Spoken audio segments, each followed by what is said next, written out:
ஒருத்தரோட ஜாதகத்தில் 3 கிரகங்கள் உச்சமாக இருக்கும், 4 கிரகங்கள் உச்சமாக இருக்கும், 5 கிரகங்கள் உச்சமாக இருக்கும். ஆனாலும் அவர் அந்த பலனை அடைஞ்சிருக்கவே மாட்டார். அது எப்படின்னு தெரிஞ்சுக்கலாம்.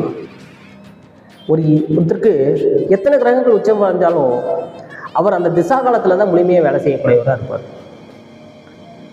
இப்போ சூரிய திசைன்னு வச்சுக்கோங்க, 6 வருஷம், குரு திசைனா 16 வருஷம், சனி திசைனா 19 வருஷம். இப்படி அந்த திசா காலங்களில் தான் தன்னை முழுமையாக வேலை செய்யக்கூடியதாக இருப்பார்.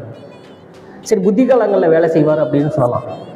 புத்தி காலங்களில் பெரும்பங்கு வேலை செய்யக்கூடிய தன்மை இருந்தாலும் அதோட பலன்கள் முழுமையாக வெளிப்படாத தன்மை இருக்கும்.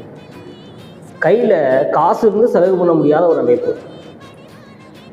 பையில் காசு இருந்து செலவு பண்ண முடியாத அமைப்பு. இதுதான் இந்த உச்சத்தன்மையாக இருக்குது. 5 கிரகங்கள் உச்சமாக இருந்தாலும் 4 கிரகங்கள் உச்சமாக இருந்தாலும் அவர் அந்த திசா பலனை முழுமையாக அனுபவிக்க முடியாத தன்மை இருந்தும் பயன் இல்லாமல் போகிறது.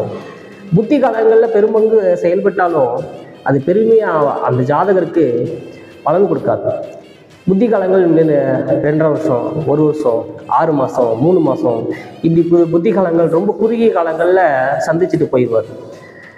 அதனாலே அவருக்கு அது பெரிய பயன் இல்லாமல் போயிடும். நன்றி, வணக்கம்.